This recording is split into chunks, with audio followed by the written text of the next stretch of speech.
এই ডাক্তার, তুই আমাকে বেঁধে রেখেছিস কেন? ছাড় বলছি আমাকে, ছাড়, ছাড় বলছি, ছাড়বি তো? আপনাকে বললাম না শান্ত হয়ে বসতে। এত কথা কেন বলছেন আপনি? চুপচাপ বসুন বলছি। এই, তুই যা, ছেড়ে দে আমাকে, আমার সময় নষ্ট হচ্ছে। দেখুন, আপনি যদি এখন শান্ত হয়ে বসেন তবে আপনাকে নতুন একটা খাতা পেন দেব। সত্যি তুই দিবি আমাকে নতুন খাতা পেন? কি মজা, কি মজা! ডাক্তার ভালো, ডাক্তার ভালো। নার্স, ওনাকে একটা ইঞ্জেকশন দিতে হবে, ধরুন তো। ডাক্তার বলেন। সেই কথা মতো নার্সও নিজের কাজ করেন। পেশেন্টকে অবচেতন করে রাখা হয়েছে। আস্তে আস্তে পেশেন্ট ঘুমের দেশে চলে যেতে লাগলো। এবার ডাক্তার আর নার্স ঘরের বাইরে বেরিয়ে গেল। নার্স কিছুটা আগ্রহের স্বরে ডাক্তারকে বলে ওঠে, স্যার, উনি কে? বিশেষ কেউ বুঝি? হঠাৎ এই প্রশ্ন? না মানে, আপনি ওনাকে বললেন যে খাতা পেন দেবেন। উনি কি লেখক টেখক নাকি? শোনো, তুমি নতুন এসেছো, যত না জানবে তত ভালো। যাও, নিজের কাজ করো, আর মাঝে মধ্যে এই পেশেন্টকে দেখে নিও। আচ্ছা স্যার। আর শোনো, 21 নম্বর পেশেন্টটার আইভি ড্রপের লেভেলটা চেক করো মাঝে মাঝে। আর প্যাভলভ ওয়ার্ডের রামদাকে বলো আমার জন্য কফি করে আনতে। মাথাটা বেশ ধরেছে আজ। জিজ্ঞেস করেছিলে না যে ওই লোকটাকে আমি পেন খাতা কেন দেব বললাম? জানবে জানবে, সব জানতে পারবে। এখন তুমি নতুন, মন দিয়ে কাজ করো। তবে এই ব্যক্তি যে কি জিনিস, যে জানে না সে ভালো আছে, জানতে গেলেই বিপদ। ইদানিং যাবৎ কলকাতা শহরে অনেক ছোট বড় প্রকাশনা খুলেছে। তাদের মধ্যে কেউ কেউ খুব নামও করেছে। সেইবার যখন কলেজ স্ট্রিটে গেলাম, এক ছোড়া আমাকে এসে কি বললো জানো রুদ্রপ্রিয়? আজকের গল্পে কিছু বীভৎস অংশ রয়েছে যা দুর্বল হৃদয়ের শ্রোতাদের জন্য যথোপযুক্ত নয়। তাই আপনি যদি দুর্বল হৃদয়ের, তাহলে আপনাকে অনুরোধ করছি এই গল্পটি থেকে আপনি বিরত থাকতে পারেন। ধন্যবাদ। নমস্কার, টিম থ্রিল চার্চারে আপনাকে স্বাগত জানাই আরেকবার। আমরা টিম থ্রিল চার্চার আজকে আপনার জন্য নিয়ে এসেছি লেখিকা অদিতি সিংহের কলমে গল্প হলেও সত্যি গল্প অবলম্বনে অমানবিক হত্যাকারী। আজকের গল্পের সূত্রধার ও গল্প পাঠে আমি অভিক। গোয়েন্দা রুদ্রপ্রিয় গিরির চরিত্রে সৌরভ রায়, অন্যান্য চরিত্রে দীপম, দিব্যেন্দু দাস, বর্ণালী, নবস্মিতা, সৌরভ সাহা এবং আমি অভি। শব্দ সংযোজনে সুদেশনা, আবহ নির্মাণ কৌশিক বসু, প্রচ্ছদ নির্মাণ স্ক্রিবলিং মাইন্ড। তাহলে চলুন শুরু করা যাক আমাদের আজকের গল্প, লেখিকা অদিতি সিংহের কলমে অমানবিক হত্যাকারী।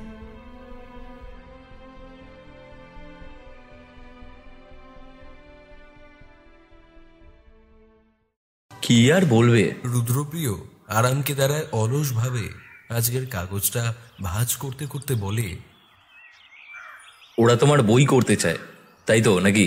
রুদ্রপ্রিয়কে থামিয়ে দিয়ে আমি বললাম, আরে সেসব তো বড্ড সাধারণ কথা, কিন্তু সেই ছোড়া বলে নাকি সে আমাকে খুন করতে চায়। হাসির চোটে আকাশ বাতাস ঘর টেবিল চায়ের কাপ অ্যাস্ট্রে সব একসঙ্গে কাঁপিয়ে প্রায় উল্টে দিয়ে অট্টহাস্য করে রুদ্রপ্রিয় বলে,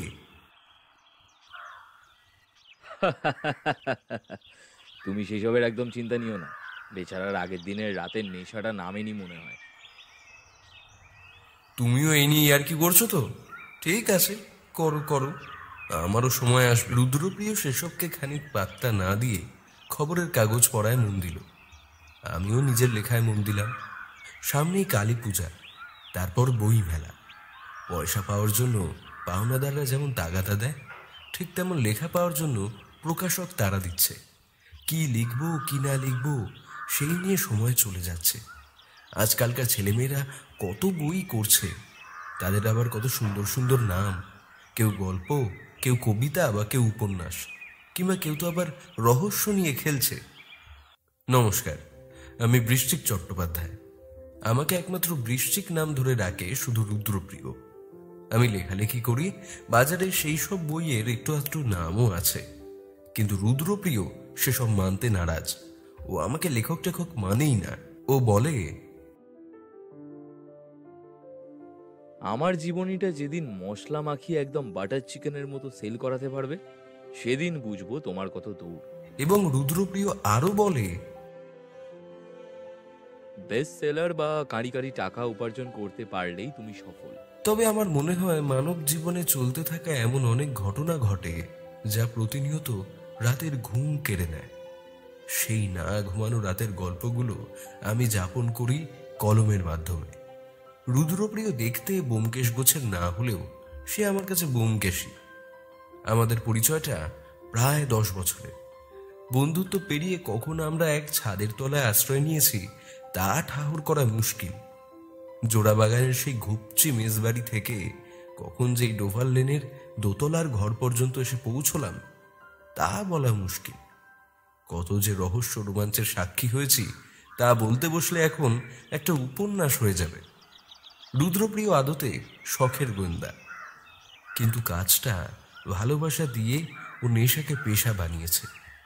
সদ্য বিবাহিত রুদ্রপ্রিয়র স্ত্রী প্রতিমা অত্যন্ত ঠান্ডা ও শান্ত স্বভাবের মেয়ে। ভায়া রুদ্রপ্রিয়, শোনো না, একটা কথা হঠাৎ আমার মনে আসলো, একটা প্রশ্ন। সত্যিরা যেমন গল্প হয়, গল্পটাও কি সত্যি? রান্নাঘর থেকে প্রতিমা বলে ওঠে, মানে? আরে মানে হলো কি, এই যেমন আমি লিখি সত্যি ঘটনাকে অবলম্বন করে, কিছুটা কল্পনার ছোঁয়া মিলিয়ে। হ্যাঁ, তো তাতে কি হয়েছে? ঠাকুরপো চা খাবে? রান্না করার আগে ভাবলাম একটু জিজ্ঞেস করি। সে তো খাবো, তুমি আগে একটু শোনো না। সেসব কল্পনা সত্যি লেখালেখি খুনোখুনি সব হবে, তার আগে ভিতরের ঘরের লাইটারটা দাও। তুমি আবার ওইসব ছাইপাশ খাবে? বারণ করেছি না তোমাকে কতবার? আরে একটা তো, সত্যি বলছি কাল থেকে আর খাবো না। প্রতিমা রাগে গজগজ করতে করতে বলে, তোমার এই কালটা কোনো দিন আসবে না, এসব নেহাতি বাহানা মাত্র, তা আমি বুঝি না ভেবেছ? দিলে তো খেপিয়ে নাও, এবার সামলা। এর মাঝে আমার কথাটাই বলা হলো না, চা খাওয়াটাও হলো না। রাগ করে না, শোনো না, সত্যি বলছি আর নয়, কাল থেকে আর করবো না আমি সেই ভুল, কাল থেকে আর নয়। হ্যাঁ সেই দেখবো তোমার সেই কালটা কবে আসে। বসার ঘরে সবাই আড্ডাটা দিচ্ছিলাম, এরই মধ্যে হঠাৎ বেল বেজে ওঠে। বেলের আওয়াজ শুনে সবাই ইতিমধ্যে চুপ করে যায়। প্রতিমা রান্নাঘরে চলে যায় রান্না বসাতে। রুদ্রপ্রিয় আরামকে দাঁড়ায় বসে বই পড়ছিল। বেলবাজার শব্দ তার কান পর্যন্ত পৌঁছায়নি। প্রতিমার সঙ্গে খুনসুটি করছিল ঠিকই, কিন্তু তার মন ছিল ওই বইয়ের পাতায়। সিগারেট জোড়া না পেয়ে তার যে মন উসখুস করছে তা আমি ঠিকই বুঝতে পেরেছি।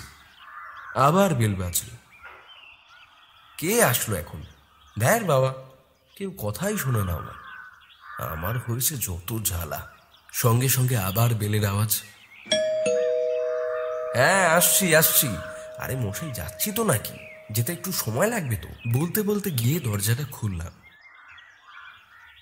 আরে মানিকবাবু যে, আসুন আসুন। রুদ্রপ্রিয়বাবু আছেন? ওনার সঙ্গে খুব দরকার। অত্যন্ত চিন্তিত গলায় মানিকবাবু বলেন। আপনি এই অবেলায়, কি হলো কি? যে যার মতো আসন গ্রহণ করে নেয়। প্রতিমার চা বানানোই ছিল। পর্দার আড়াল থেকে একবার বসার ঘরের দিকে চেয়ে নিয়ে প্রতিমা বোঝে নতুন অতিথি এসেছে, তাই 2 কাপের বদলে 3 কাপ নিয়ে আসে। প্রতিমা মানিকবাবুকে জিজ্ঞেস করে, ভালো আছেন তো? মানিকবাবু হতবাক হয়ে প্রতিমার দিকে তাকায়। মনে হয় এই প্রথম তাকে দেখছেন। কি বলবে ভেবে না পেয়ে মানিকবাবুর উত্তরগুলো কেমন কাটা কাটা আসে। না মানে হ্যাঁ, ভালো ভালো আছি। আমার কেমন জানি মনে হচ্ছে আজ ওনাকে খুব চিন্তিত লাগছে। পুলিশের কাজই হলো চিন্তায় থাকা নানা কেস নিয়ে, কিন্তু আজ চিন্তাটা একটু বেশি করেই যেন চেপে বসেছে ওনার মাথার উপর। আমি বললাম, কি ব্যাপার মানিকবাবু, আজ খুব কঠিন কেস টেস এসেছে নাকি? আপনাকে কিছু খুব ভাবাচ্ছে মনে হয়। আমার প্রশ্ন শুনে মানিকবাবু থম মেরে যান। হঠাৎ চমকে ওঠার ভঙ্গিতে বলেন, একটা ঘটনা শুনেছিলেন? আমি বললাম, কি ঘটনা? মানিকবাবু খবরের কাগজটা দুজনের দিকে এগিয়ে দিয়ে বলে, পড়ে দেখুন একবার। আমি খবরের কাগজটা নিয়ে সকলের উদ্দেশ্যে জোরে জোরে পড়ি। একের পর এক তরুণীকে খুন, দেহ টুকরো টুকরো করে প্রেসার কুকারে রান্না, কোঠারি হত্যা মামলায় 2 আসামিরই ফাঁসির সাজা খারিজ করল এলাহাবাদ হাইকোর্ট। নিম্ন আদালতে 2 অভিযুক্ত সুরেন্দ্র সিং এবং মনীন্দ্র কোহলিকে ফাঁসির সাজা শোনানো হয়েছিল। সোমবার উত্তরপ্রদেশের নয়ডার কোঠারি হত্যাকাণ্ডের 17 বছর পর 2 মূল অভিযুক্তের ফাঁসির সাজা বাতিল করল হাইকোর্ট। পাশাপাশি সুরেন্দ্রকে 12টি মামলায় এবং মনীন্দ্রকে 2টি মামলায় বেকসুর খালাস করেছে হাইকোর্ট। 2006 সাল নাগাদ খবরের শিরোনামে এসেছিল কোঠারি হত্যাকাণ্ড, যা দেখে গোটা দেশ জুড়ে আতঙ্ক ছড়িয়েছিল। 2005 থেকে 6 সালের মধ্যে একাধিক যুবতী কিশোরী নিখোঁজ হতে শুরু করে, যা নিয়ে ওই এলাকায় হইচই পড়ে যায়। ঘটনার তদন্তভার যায় সিবিআই এর হাতে। তদন্ত নেমে 2006 সালের 29শে ডিসেম্বর ব্যবসায়ী মনীন্দ্র সিং এর বাড়ি থেকে 19টি কঙ্কাল উদ্ধার করে সিবিআই। অভিযোগ ওঠে যুবতীদের উপর যৌন নির্যাতন চালাতো ওই 2 মূল অভিযুক্ত। মনীন্দ্রর পরিচারক ছিল সুরেন্দ্র। নির্যাতন চালানোর শেষে যুবতী কিশোরীদের খুন করে তাদের দেহ টুকরো টুকরো করে প্রেসার কুকারে সেদ্ধ করে খেয়ে ফেলত মনীন্দ্র এবং সুরেন্দ্র। এমনকি মৃতদেহের সঙ্গে সঙ্গমের অভিযোগ ওঠে দুজনের বিরুদ্ধে। যথেষ্ট প্রমাণের অভাবে কোঠারি কাণ্ডের 19টি মামলার মধ্যে 3টি মামলা খারিজ হয়ে গিয়েছিল। বাকি 16টি মামলার মধ্যে 7টিতে ফাঁসির সাজা দেওয়া হয় কোহলিকে। প্রসঙ্গত, ওই 19টি কঙ্কালের মধ্যে একটি কঙ্কাল ছিল বাঙালি তরুণী পূজা দাসের। তাকেও খুন করে খেয়ে ফেলেছিল এই 2 অভিযুক্ত।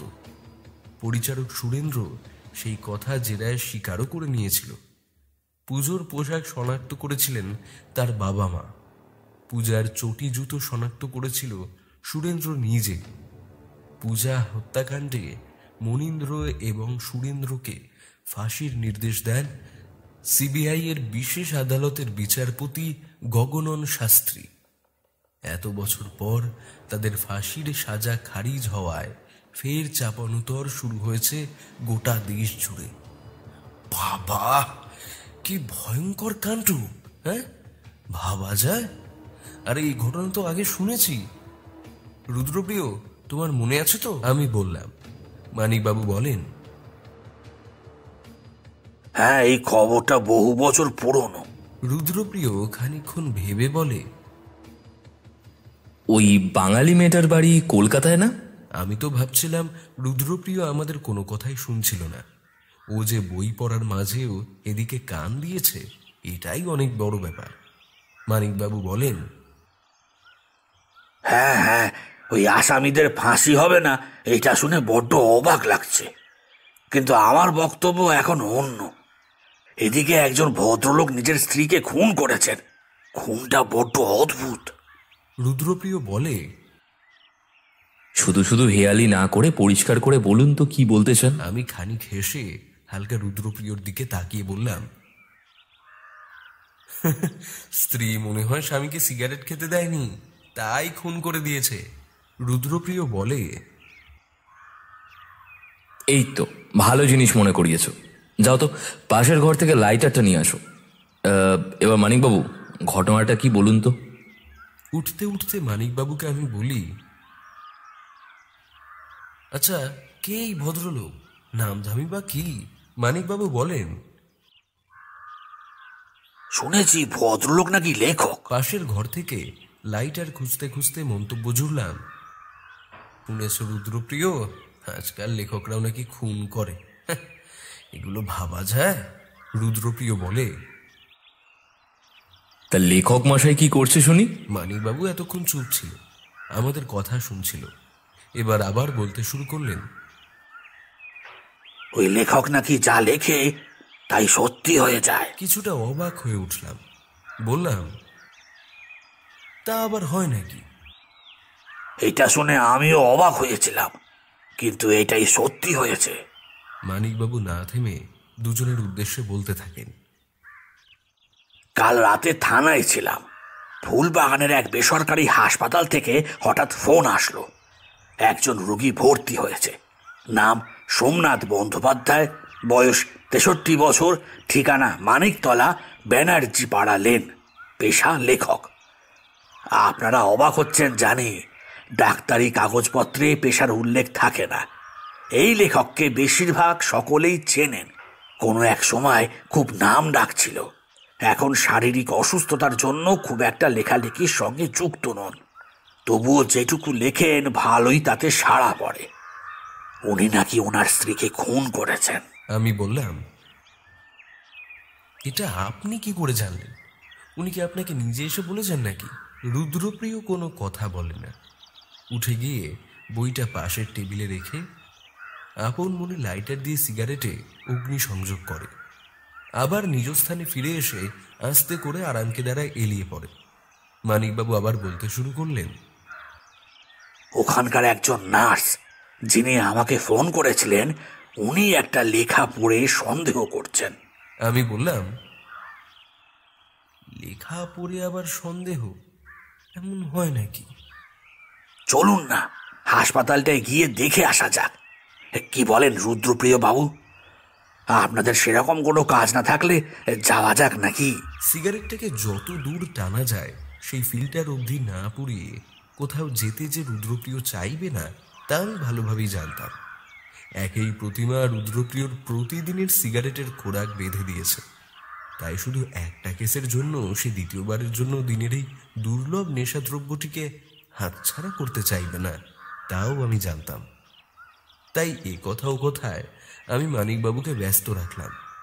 মানিকবাবুও বুঝি ওনার কথায় আমরা বিশেষ পাত্তা না দেওয়ায় মনে মনে মনক্ষুণ্ণ হয়েছিলেন। বেশ কিছুক্ষণ ধরেই দেখছিলাম উনি উঠি উঠি করছিলেন। অবশেষে না চাপতে পেরে বলেই বসলেন,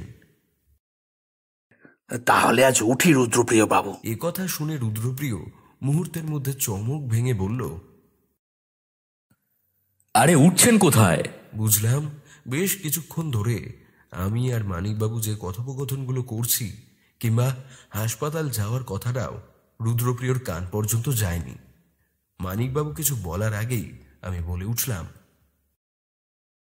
আরে রুদ্রপ্রিয়, উনি বলছেন না হাসপাতালে গিয়ে ওই লোকটাকে দেখার জন্য? সেসব বোধহয় তুমি শোনোনি না? রুদ্রপ্রিয় উত্তরে বলল, বিলক্ষণ, আমারও ইচ্ছা হচ্ছে সেই লোকটাকে সশরীরে একবার দেখার। চলুন তবে যাওয়াই যাক। মানিকবাবু গাড়ি নিয়ে এসেছিলেন। রুদ্রপ্রিয়র মুখ থেকে চলুন শব্দটি শুনে মানিকবাবু তো আনন্দে আত্মহারা। চলুন বলে বেরিয়ে পড়লাম তিনজনে। গাড়িতে সেভাবে কথা হলো না।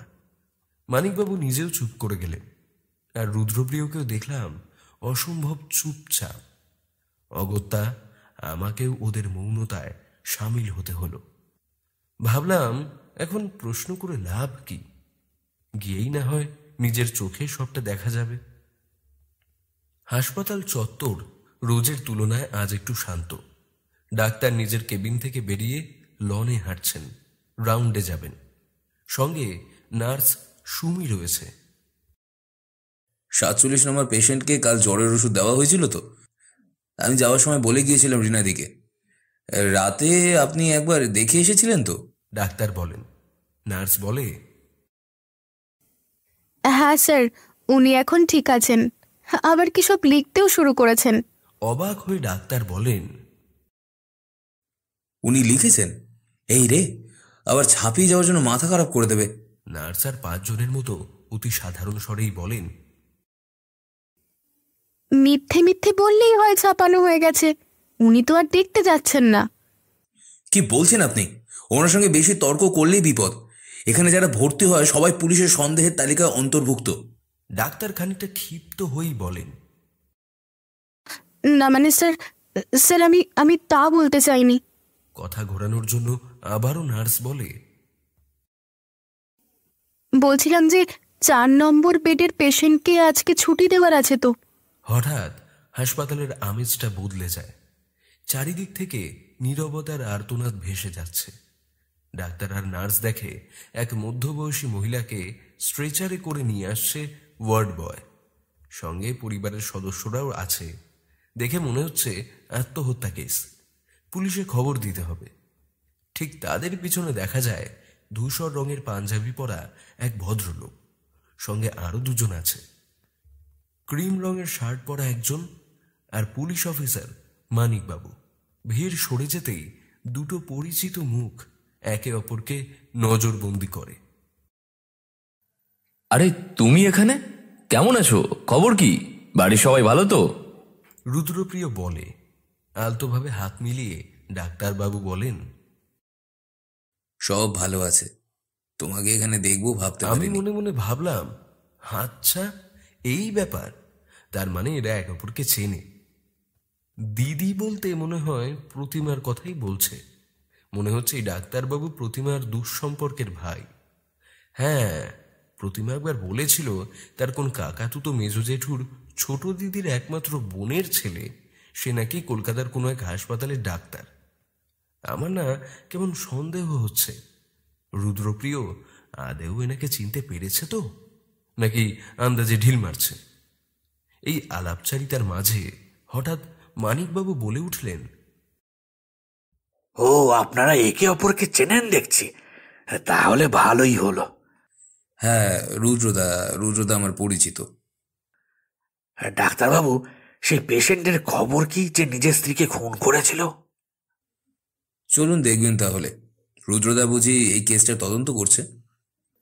না মানে ওই আর কি। তারপর আমরা সকলে মিলে সেই পেশেন্টকে দেখার উদ্দেশ্যে রওনা দিলাম।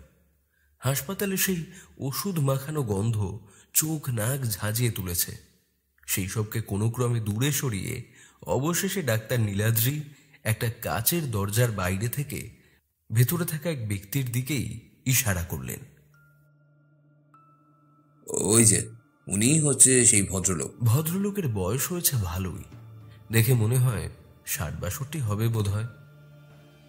হাত পায়ের চামড়া রুক্ষ, মাথার চুলটা কিছুটা কাঁচা পাকা। সর্বক্ষণ একটা ক্ষিপ্ত ভাব লক্ষ্য করা যায়। মুখের হাসির লেশমাত্র নেই তা বোঝা যাচ্ছে। এই লোক যে পরিচিত মহল থেকে নিজেকে বহু বছর আগে অনেক দূরে সরিয়ে রেখেছে তারও আন্দাজ করা যায়। বেডের উপর বসে বড় জানালার দিকে তাকিয়েছেন উনি। হাতের সামনে একটা খাতা ও পেন, মাঝে মধ্যে জানলার দিকে তাকাচ্ছেন আর কি যেন আঁকি বুকি করছেন, আর আপন মনে অনবরত কথা বলে চলেছেন। বাইরে থেকে সবটা আমরা নজরবন্দি করলাম। এই ভদ্রলোক ওনার স্ত্রীকে কেন মেরেছেন ভগবান জানে। আমি একবার এই ফাঁকে রুদ্রপ্রিয়র দিকে দেখলাম। সে এক কড়া দৃষ্টি নিয়ে রোগীর ঘরটা পর্যবেক্ষণ করছে। হঠাৎ রুদ্রপ্রিয় বলে উঠল,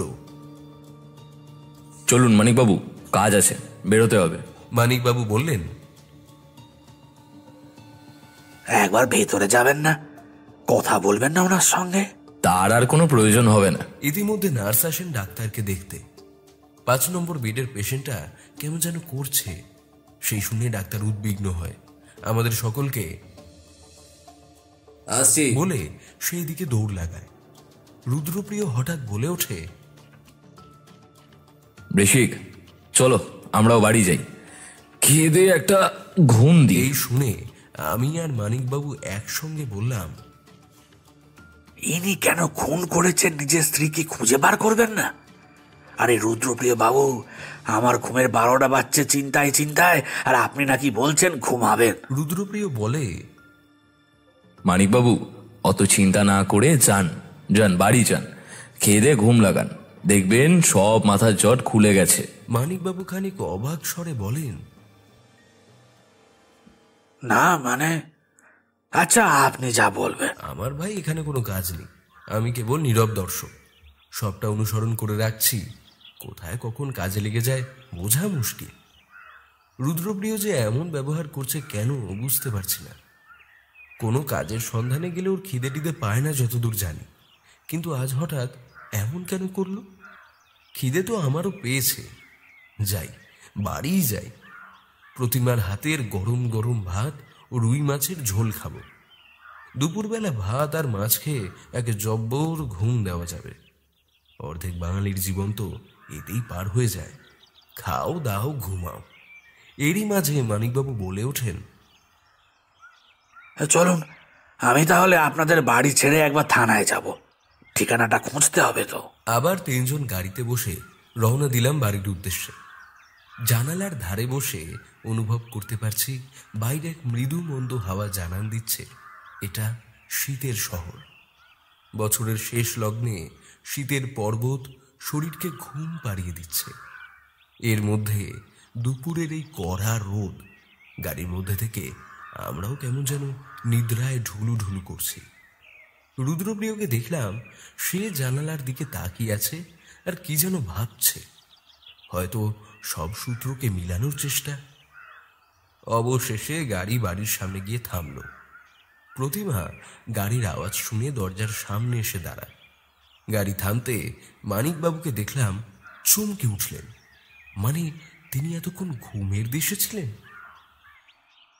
ও, আপনাদের বাড়ি এসে গেছে? হ্যাঁ, ঠিক আছে, ফোনে কথা হবে।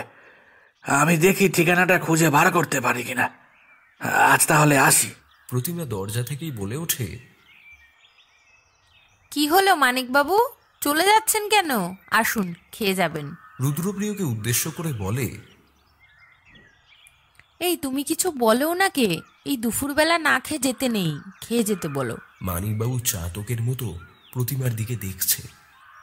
খানিক রুদ্রপ্রিয় ও আমাকে একবার দেখে নিয়ে সম্মতি জানিয়ে কিছু বলতে যাবে, ঠিক সেই সময় রুদ্রপ্রিয় বলে ওঠে,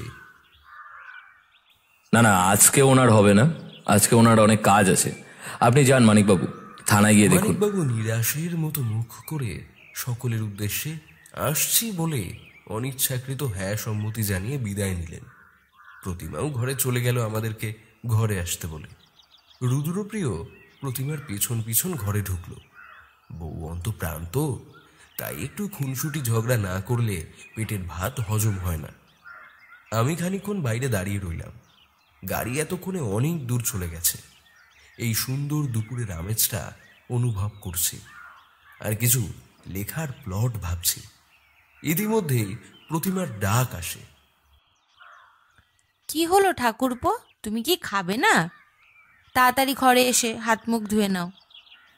হ্যাঁ আসছে, আমি বাইরে থেকে চিৎকার করে বললাম। এবার ঘরের ভেতরে প্রবেশ করলাম। রুদ্রপ্রিয় ইতিমধ্যে খাবার টেবিলে বসে পড়েছে আমাকে তাড়াতাড়ি বসতে বলে। আমি হাতটা ধুয়ে তার পাশে বসে পড়লাম। বাইরে বেরোনোর সময় আজকের মেনু দেখে গিয়েছি। খাবারগুলো সামনে রাখা, যেমন দেখতে তেমনই তার স্বাদ। তুমিও আমাদের সঙ্গে খেতে বসে যাও না, আমি প্রতিমাকে বললাম। প্রতিমা বলল, দাঁড়াও, হরিকে বলি বাকি জিনিসগুলো নিয়ে আসতে। রান্নাঘরের দিকে মুখ করে প্রতিমা হরির উদ্দেশ্যে বলে, হরিদা, রান্নাঘরের বাকি জিনিসগুলো একটু খাবার ঘরে দিও তো। হরিদা বলে,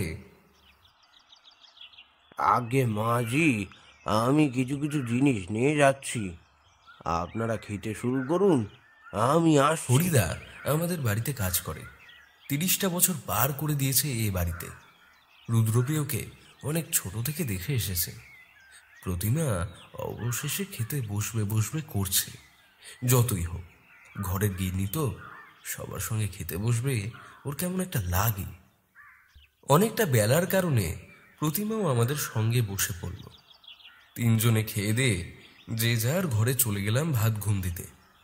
রান্নাঘরে প্রতিমার কিছু কাজ বাকি ছিল।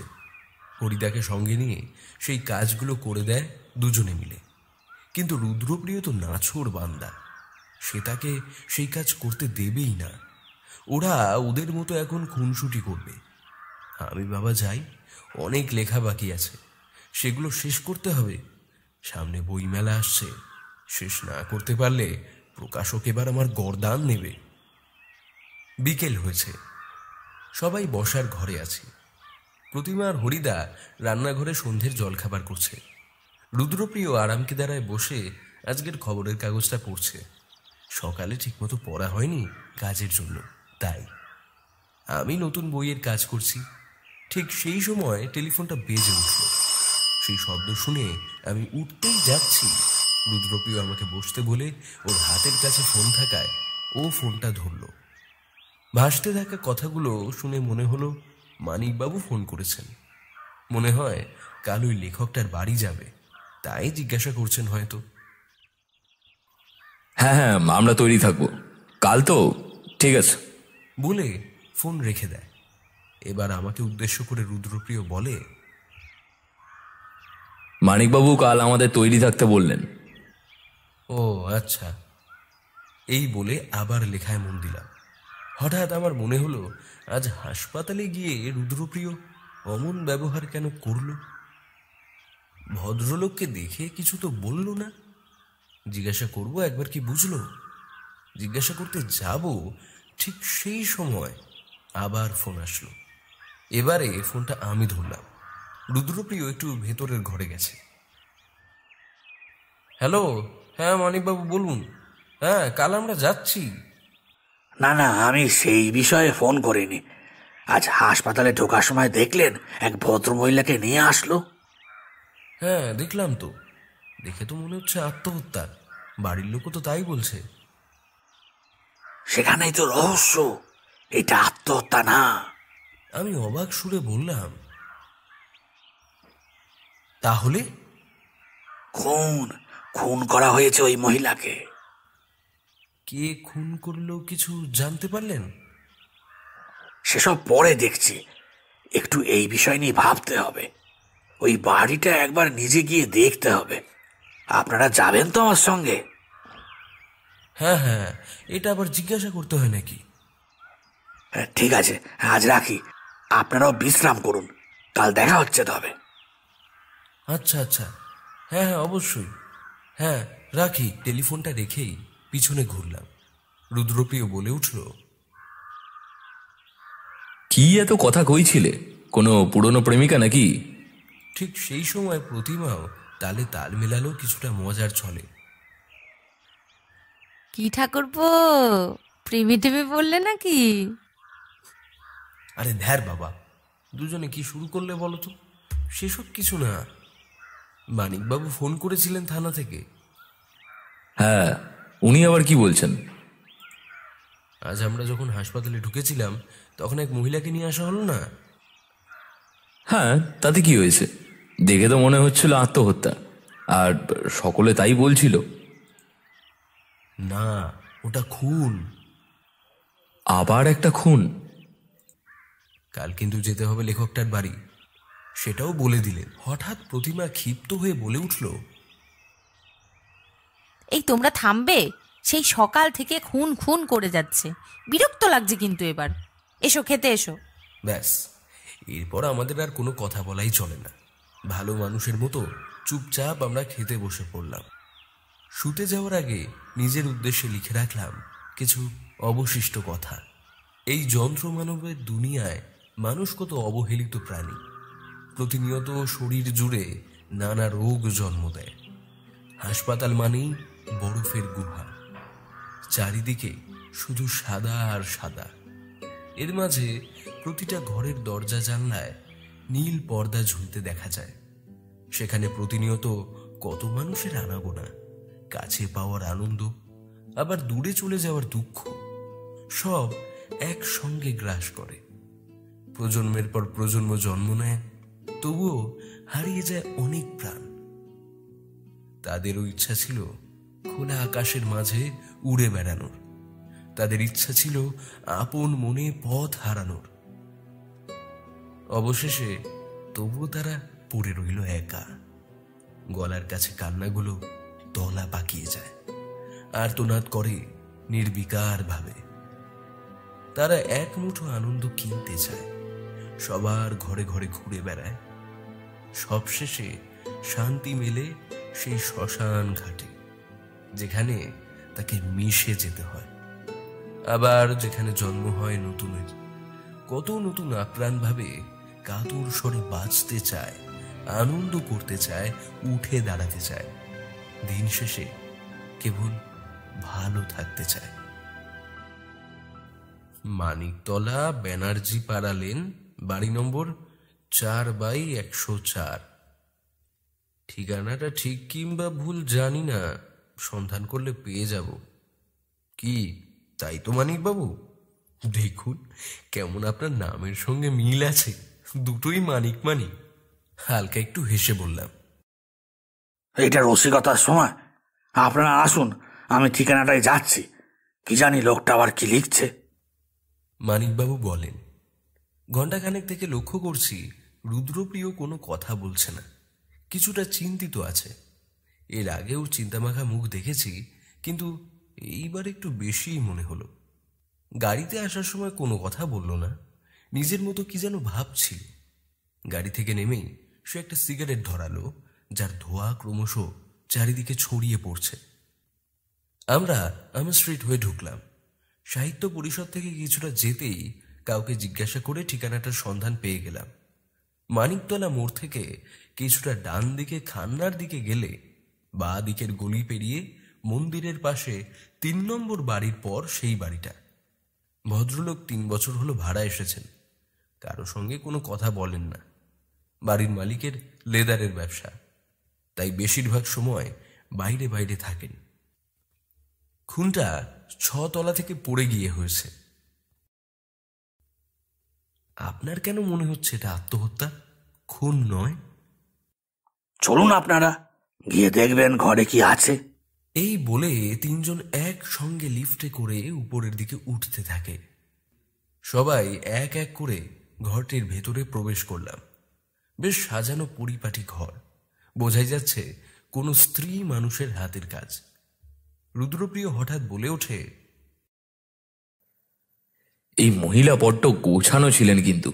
আমি তো সেসব কান্না দিয়ে ঘরে রাখা বইপত্র দেখছিলাম, যার যেদিকে নেশা আছে আর কি। বইয়ের মাঝে হঠাৎ একটা ডায়েরি চোখে পড়ল। ডায়েরিটা হাতে নিয়ে খুলেই দেখি একটা অদ্ভুত লেখা। সঙ্গে সঙ্গে সেটা রুদ্রপ্রিয় আর মানিকবাবুকে দেখাই। সেখানে একটি ছবিও লাগানো রয়েছে। ডায়েরির লেখাটা ঠিক এই রকম।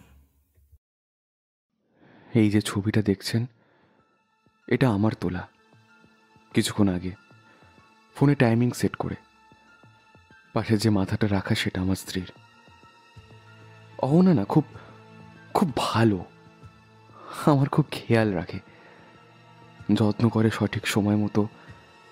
কিন্তু ওইসব অতি বাড়াবাড়ি আমার একদম পছন্দ নয়। কি দরকার বাবু আমার প্রতি এত নজর রাখার?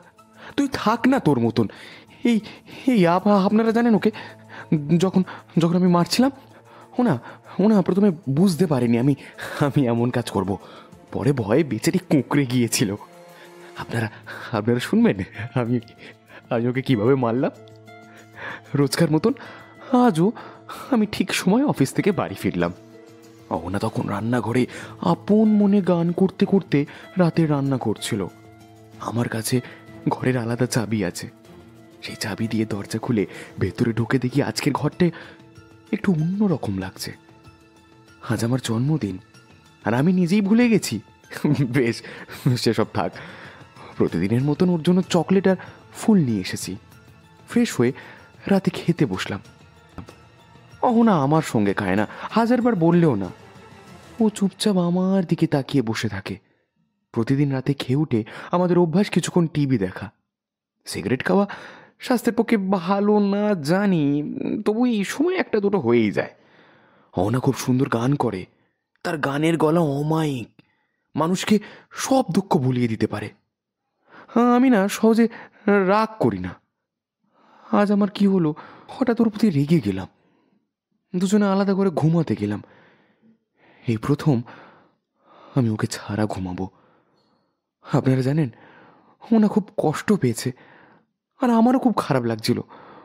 পাশের ঘরে অহনা ঘুমাচ্ছে, সারা রাত আমি 2 চোখের পাতা এক করতে পারিনি। একবার ওর ঘরে গেলাম, কি স্নিগ্ধতায় ভরা মুখ।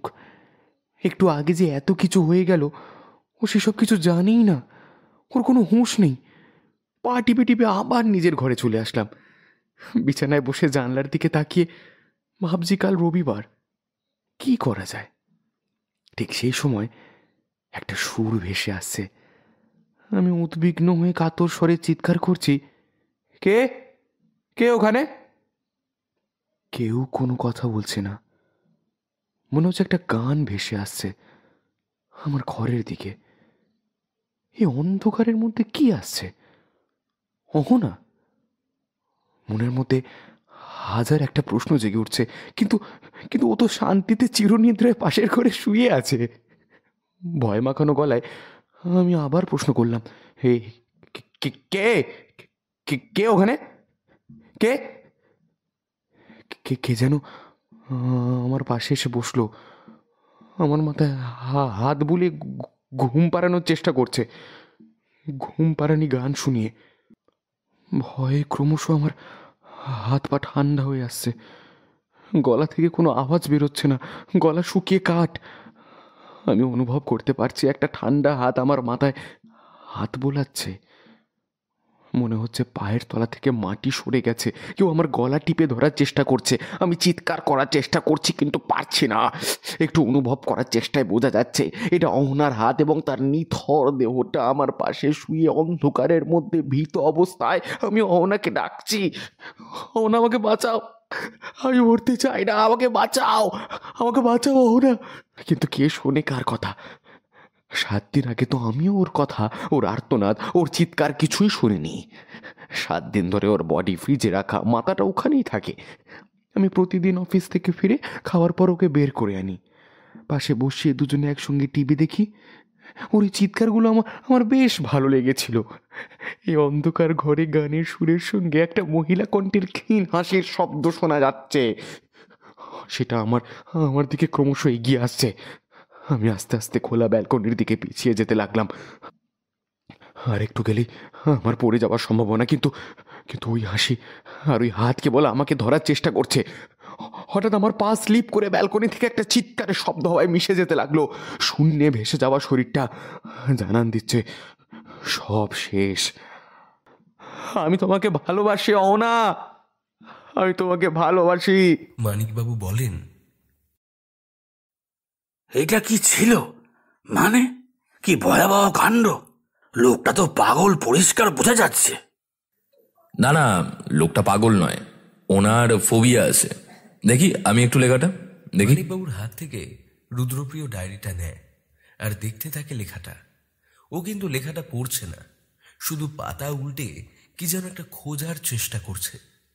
লেখাটার শেষে একটা তারিখ 2/12/2019 আর লেখকের সই সোমেন। ডায়েরির এক কোনায় ছোট ছোট করে লেখা, দেখলেই বোঝা যায় না, সহজে তা সকলের নজর এড়িয়ে যাবে। দেখি তো আর কি লেখা আছে।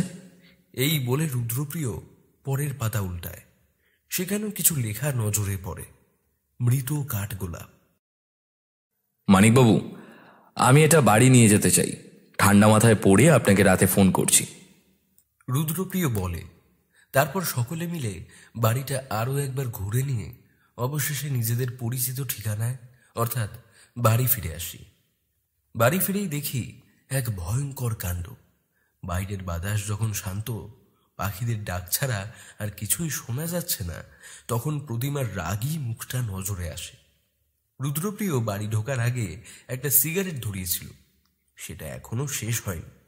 হয়তো প্রতিমা সেটা দেখেই রেগে গেছে। কি বুদ্ধুরাম রে বাবা! এতটা রাস্তা আসলো তখন ধরাতে পারলো না, এখন যেই ঘরের দোরগোড়ায় চলে এসেছে তখনই ওনাকে সিগারেট খেতে হবে। এই জন্য আমি ওর হয়ে বকা খাই। দোষ করবে নিজে আর বকা খাবো আমি। ঘরটা অন্ধকার, রান্নাঘরে ছোট আলোটা জ্বলছে। সদর দরজা দিয়ে ঢুকেই ডান দিকে পাশাপাশি দুটো ঘর। প্রথমেরটা বাবা মায়ের আর দ্বিতীয় ঘরটা আমার, তারপরে বাথরুম। দরজা দিয়ে সোজা এগিয়ে গেলে কিছুটা লম্বা সরু বারান্দা। সেখানে মায়ের পছন্দের কিছু ফুল গাছ, সঙ্গে তুলসী ও একটা কলম লাগানো কাঠগোলাপের গাছ আছে। ওটাই মায়ের প্রাণ ছিল। রাতের অন্ধকারে চাঁদের আলোটা খুব খুব সুন্দর বারান্দায় পড়ে। ওখানেই বেতের তৈরি একটা দোলনা আছে, সেটা মা শখ করে কিনেছিল কোনো এক সময়। বাঁদিকে রান্নাঘরের দেওয়ালে একটা বইয়ের তাক, বলতে গেলে ছোট্ট করে একটা লাইব্রেরি। ওই সবই ছিল মায়ের একমাত্র নিজস্ব জগৎ। দিনের বেশিরভাগ সময় মা এখানে কাটাতো। তো বললাম কারণ এখন আর কাটায় না। না কাটানোই স্বাভাবিক, কারণ মানুষটা গত হয়েছে আজ 1 সপ্তাহ হলো। তেমন কিছুই পরিবর্তন দেখলাম না বাবার মধ্যে। আগের মতন সবটা শান্ত, ঠিক ঠিক যতটা শান্ত থাকলে শোক কাটতে না কাটতেই আর একটা বিয়ে করা যায়, ততটাই। হ্যাঁ, বাবা বিয়ে করেছে মা মারা যাওয়ার 3 দিনের মাথায়। মা মানে খুব ভালো, অন্তত বাবার থেকে অনেকটাই ভালো। আমাকে খুব ভালোবাসে, ঘরের কোনো কাজ করায় না, শুধু পড়তে বসতে বলে। আর বাবা ফিরলে আমার জায়গা হয় রান্নাঘরে। মামুনি কত করে বলে, ওকে ছেড়ে দাও, ওর সামনে পরীক্ষা, তোমার জল খাবার আমি বানিয়ে দিচ্ছি, কিন্তু বাবা শোনে না। মামুনিকে মারে, গরম খুন্তি দিয়ে হাত পুড়িয়ে দেয়, আরো অনেক কিছু করে। আমি কিছু বলি না, শুধু চুপ করে সবটা দেখি। এর আগে এর থেকেও বেশি ক্ষতবিক্ষত হতে দেখেছি আমার নিজের মাকে। প্রতিদিন সিগারেট খেয়ে মায়ের হাতে ছ্যাঁকা দিত। একবার তো সকালে বাবার অফিস যাওয়ার সময় ভাত করতে দেরি হয়েছিল বলে গ্যাসে ফুটতে থাকা ভাতের জন্য গরম জল মায়ের গায়ে ঢেলে দেয়। আমি কিছু বলাতে আমার গলা টিপে ধরেছিল। মা বারণ করে, মাকে আরও মারে, ঘরে ভাঙচুর করে জিনিসপত্র ভেঙে দেয়, তারপর নিজেকে সামলে নিয়ে ভদ্রসভ্য হয়ে অফিসের জন্য বেরিয়ে যায়। আবার ফিরে এসে মারধর, কান্নাকাটি। হ্যাঁ, এমনটাই হয়, প্রতিদিন এমনটাই হয়। তারপর তো রাতে শারীরিক অত্যাচার আছেই। আমি পাশের ঘর থেকে আভাস পেতাম মা খুব কাঁদছে, এক গভীর নীরবতার আর্তনাদে। সবকিছু জেনেও আর কিছু বলতে পারতাম না, শুধু চুপ থাকতাম। তারপর একদিন রাতে মা আত্মহত্যা করে। সবাই বলছে নাকি গলায় দড়ি দিয়েছে, কিন্তু আমি জানি মা সেসব কিছু করবে না। মা আমাকে কোনোদিন ছেড়ে যাবে না, কথা দিয়েছিল সঙ্গে থাকার। তাহলে সেদিন বাড়িতে অনেক লোকজন আসলো। মা ডাইনিং রুমে সাদা চাদর মুড়ে নিথরভাবে ঘুমিয়ে আছে। আমি সেই গাছটা থেকে কিছু কাঠগোলাপ ছিঁড়ে এনে মায়ের উপর রাখলাম। হাতটা ধরে মাথার কাছে চুপচাপ বসে আছি। বাবা পায়ের কাছে বসে খুব কাঁদছে। কিছুক্ষণ পরে মাকে নিয়ে চলে যাওয়ার সময় হলো। বহু দূরে তারাদের দেশে নিয়ে যাবে বলল। বাবাও গেল সঙ্গে। আমি যাইনি। সেদিন একা ঘরে ছিলাম। একে একে সব আত্মীয় স্বজন নিজেদের ঠিকানায় চলে গেল। আমি বারান্দায় সেই বেতের দোলনাটায় বসে এক মনে কাঠগোলাপ গাছটাকে দেখছিলাম। রান্না করে শুধু ছোট্ট আলোটা জ্বলছে, আর সমস্ত ঘর অন্ধকারে একদম চুপ হয়ে। রাত 2টোর সময় বাবা গোয়ালা পর্যন্ত মদ খেয়ে ঘরে আসলো, হাতে একটা বিরিয়ানির প্যাকেট। ওটা টেবিলে রেখে নিজের ঘরে চলে গেল। আমি তখনও বারান্দায় বসে রাতের আকাশে চাঁদ দেখছি। কতটা স্নিগ্ধ, কতটা সরল, কতটা মায়া লাগানো, ঠিক ওই কাঠগোলাপের মতো। রোজ এভাবেই চলতে লাগলো। 2 দিন পর ঘরে নতুন অতিথি আসলো, মামুনি। এই ডাকটা আমাকে কেউ শিখিয়ে দেয়নি, আমি নিজে থেকে ডাকি। বাবা তো বলেছিল মা বলে ডাকতে, কিন্তু আমি তা পারিনি। মামুনিকে আগে ভালো লাগতো না। যেদিন থেকে মায়ের প্রিয় কাঠগোলাপ গাছটার যত্ন নিতে শুরু করলো, সেদিন থেকেই মামুনি আমার কাছে খুব প্রিয়। মা সমস্ত কিছু সহ্য করার পরেও একদিন ওই গাছটাতে জল দিতে ভুলতো না। মা বলতো, আমি যদি কোনোদিন না থাকি তুই গাছটার যত্ন নিবি। দেখবি যতদিন এই গাছটায় ফুল ধরছে ততদিন তোর মায়ের ভালোবাসা তোর কাছে আছে। একদিন রাতে আমার খুব কষ্ট হচ্ছে, মাকে ছুঁতে ইচ্ছা করছিল, জড়িয়ে ধরে আদর খেতে ইচ্ছা করছিল, কিন্তু কোথায় সব তো শূন্য। রাত তখন 2:30, ঘর অন্ধকার, চারিদিকে নিস্তব্ধ, শুধু রাস্তায় কয়েকটা কুকুর ডাকছে। রাতের পর রাত জেগে ঘুম আসে না। শেষ কবে শান্তিতে ঘুমিয়েছিলাম আমার মনে নেই, হয়তো মনে থাকার কথা নয়। এতগুলো দিন, এতগুলো মাস, এতগুলো বছর কেবল অন্ধকারে নিমজ্জিত হয়ে ভালো আছি এই বলে সময় বদলেছে তো। পাখাটা ঘুরছে, ঘুরবে সেটাই স্বাভাবিক। খাট থেকে পাখার দূরত্ব ঠিক 5 থেকে 6 হাত। এক দৃষ্টে তাকিয়ে সেই ঘুরন্ত পাখার দিকে হঠাৎ ঘোরা বন্ধ হয়ে গেল। চারিদিকে শুধু কিছু ঝিঁঝি পোকার ডাক। গায়ের পাতলা চাদরটা দড়ির মতন করে পাকাচ্ছি, আর চোখ থেকে অজরে জল পড়ছে। কথা বন্ধ, কেবল চোখ ভিজে। দড়িটা পাকার সঙ্গে ভালো করে বেঁধে ঠিক তার সোজাসুজি নিজের জায়গায় আবার ঘুমিয়ে পড়ল। ঘুমিয়ে থেকে সেই ঝুলন্ত দড়ির দেখতে বেশ ভালোই লাগে। মনটা প্রায় অনেকদিন ধরেই চলছে। এই এই যা, সকাল হয়ে যাচ্ছে তো। আবার অভিনয়ের জগতে নিজেকে সেরা অভিনেতা তৈরি করার পালা। রাত হলে আবার নিজের শহরে ফিরতে হবে। মৃত্যু মিছিল পথ চেয়ে বসে আছে, সঙ্গে সে নেবে না। তবু হেঁটে যেতে হবে অনেকটা পথ। এমনটা প্রায় 2 থেকে 3 মাস ধরেই চলছে। কেউ তার কোনো হদিশ রাখে না। প্রতিদিন রাতে কথা বলার আর্তনাদে গলার কাছে এক অদ্ভুত চিৎকারে সারা ঘরময় ভেসে যায়। ফোনটা নিজের থেকে প্রায় অনেকটাই দূরে রাখে। রাতের এই সময়গুলো একান্তই নিজের, ঠিক যতটা নিজের হলে একা ভালো থাকা যায় তার থেকে অনেক বেশি। আচ্ছা, রাত হলে সমস্ত পুরনো স্মৃতিগুলো চোখের সামনে ভিড় করে আসে কেন? কথা বদলে যাওয়ার ইচ্ছে নিয়ে আমরা আবার ফিরে চলে আসি কেন? কেন বলতে পারি না ভালো থাকার খবরগুলো ঠিক কতটা ভালো থাকতে দেয়, ঠিক কতটা মুখ ফিরিয়ে নিলে সমস্ত কিছু ভুলে যাওয়া যায়। সত্যি সমস্ত কিছু এক নিমেষে ভুলে যাওয়া যায়। মুহূর্তের আঙিনায় স্মৃতিরা বিরাজমান। ক্লান্তি নেমে আসলেও কিন্তু ঘুম নেমে আসে না। ওই ঝুলন্ত দড়িটা প্রায় প্রতিদিন রাতেই ডাকে, চলে যেতে বলে তাদের সঙ্গে অনেকটা দূরে, তারাদের দেশে নিরুদ্দেশ হয়ে। সেদিন মাঝরাতেই মায়ের সব থেকে প্রিয় সেই কাঠগোলাপ গাছটাকে বারান্দা থেকে নিচে ফেলে দিলাম। কিন্তু কেন? ওটা তো মায়ের প্রিয় ছিল। হ্যাঁ হ্যাঁ হ্যাঁ, সব জানি, কিন্তু একটা সময় শুধুমাত্র বেঁচে থাকার জন্য নিজের সমস্ত দুর্বলতাকে হত্যা করতে হয়।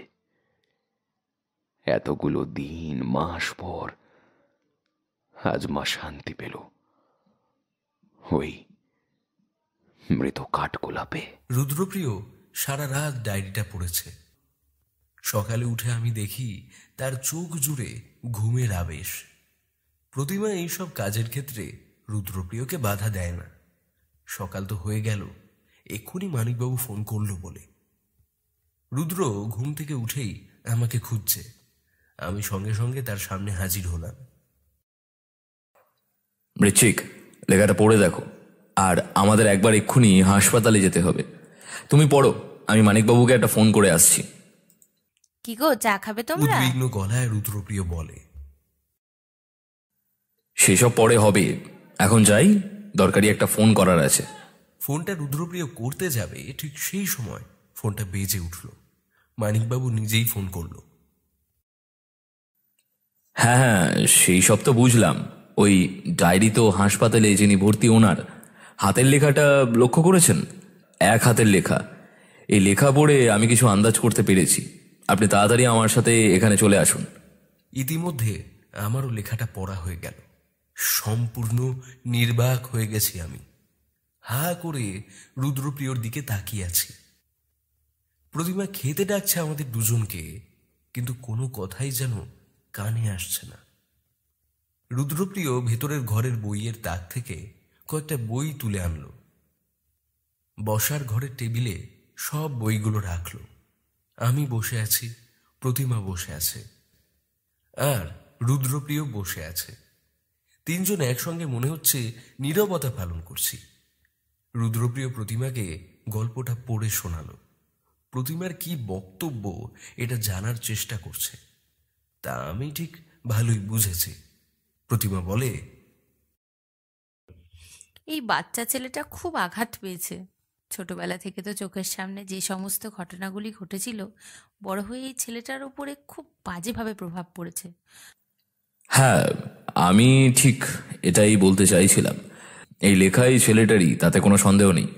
বড় হয়ে সে স্মৃতিচারণ করে এই লেখা লিখেছে। আরে সেসব তো বুঝলাম, কিন্তু কে এই ছেলে, কোথায় তার পরিচয়, আদৌ এখন বেঁচে আছে? বেঁচেও আছে এবং সবাইকে মারার কৌশল শেখাচ্ছে। মানে কি সব বলছো? কি সব বলো না তুমি? ধ্যাৎ, তা আবার হয় নাকি কখনো? হয় হয়, সব হয়, সব বলছি। মানিকবাবু আগে আসুক। তুমি এত হেয়ালি কেন করো বুঝি না।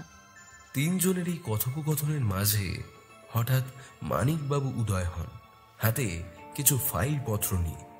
আমি ফাইলপত্রগুলো দেখে ভাবছি এগুলো আবার কিসের, কিন্তু রুদ্রপ্রিয়কে দেখলাম ধীর স্থির হয়ে থাকতে। তার মানে আগে থেকে ও সব জানে।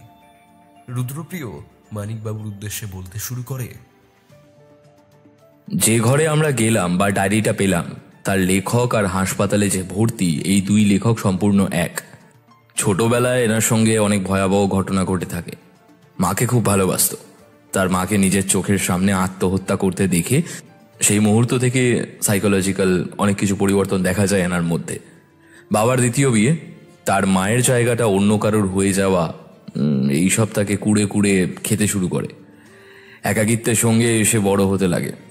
পরবর্তীতে বিয়ে হলেও স্বামী স্ত্রীর সম্পর্ক ভালোই চলে, কিন্তু ভালোবাসার অত্যাধিক তীব্রতা তিনি মোটেই সহ্য করতে পারতেন না। তাই নিজের স্ত্রীকে ওইভাবে নিজেই খুন করলেন। তিনি নিজেও জানেন না তিনি নিজের হাতে নিজের স্ত্রীকে মেরেছেন। তার দেখা সমস্ত গল্প জানে তিনি খুনি, কিন্তু শুধু বইয়ের পাতায়। বাস্তবে তার অস্তিত্ব রয়েছে কেবল লেখক হিসাবে। কাউকে মারার আগে মন গড়া কিছু কাহিনী রচনা করেন, সেগুলো যখন কোনো বইয়ের পাতায় প্রকাশ পায়, তার মাথায় পোকা নড়ে ওঠে। সাধারণ মানুষ থেকে এসে মাঝে মধ্যেই হয়ে ওঠে দানবী খুনি। এইভাবেই তিনি একের পর এক খুনগুলো করেছেন। আমি আর মানিকবাবু একসঙ্গে বলে উঠলাম, তাহলে এখন করণীয় কি? রুদ্রপ্রিয় বলে, ওনাকে নজরবন্দির মধ্যে রাখতে হবে। তোমরা হয়তো খেয়াল করনি, তোমরা সবাই যখন ওনাকে দেখতে ব্যস্ত, আমি ঘরটাকে একবার চোখ বুলিয়ে নিলাম, সঙ্গে উনি কি লিখেছে তার হাতের লেখাগুলো। পরবর্তীতে দেখলাম সেই হাতের লেখা মিলে যায় লেখকের সঙ্গে। তার মানে দুটো লোক ভিন্ন নয়, দুজনেই এক। ওই লেখাগুলো প্রকাশ পাওয়ার পর যে সমস্ত বইতে প্রকাশ পেয়েছে, আর সেই সব বই যারা পড়েছেন তারা হিংস্র হয়ে উঠেছেন। গল্পগুলো সত্যি আকার ধারণ করেছে। মানুষের মনের মধ্যে বাজে প্রভাব এমনভাবে গেঁথে গেছে যে ভালো করে সেদিকে কারোর চোখ যাচ্ছে না। সবার প্রথমে ওই লেখককে সমস্ত লেখা সন্ধান করে জ্বালিয়ে দিতে হবে। তারপর লেখককে একা কোনো ঘরের মধ্যে বন্দি রাখতে হবে। এতে যদি নিজস্ব ট্রমা খুলে দূর হয় তিনি। মানিকবাবু, সব ঘটনা তদন্ত করে দিলাম, এবার যান আপনি কাজ লেগে পড়ুন। আমি বৃশ্চিকার প্রতিমা একটু ঘুরে আসি। মানিকবাবু আজ্ঞে বলে ঘর ছেড়ে চলে যান হাসপাতালে।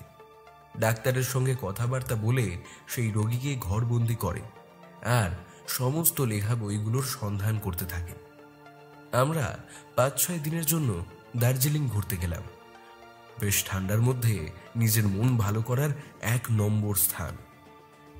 সেখানে খবরের কাগজে শিরোনামে লেখা রয়েছে, এক লেখকের মৃত্যু হয়েছে।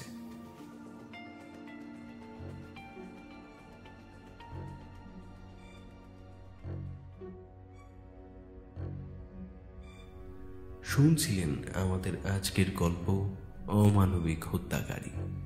গল্পটি কেমন লাগলো অবশ্যই জানান আমাদের কমেন্ট বক্সে, এবং গল্পটি ভালো লাগলে অবশ্যই লাইক, শেয়ার ও সাবস্ক্রাইব করতে ভুলবেন না। দেখা হচ্ছে আগামী আরেকটি গল্পে। ততক্ষণ ভালো থাকুন, সুস্থ থাকুন এবং নতুন বছরের নতুন রেজলিউশনগুলোকে সাফল্যমণ্ডিত করুন। নতুন বছরের শুভেচ্ছা রইল। ধন্যবাদ।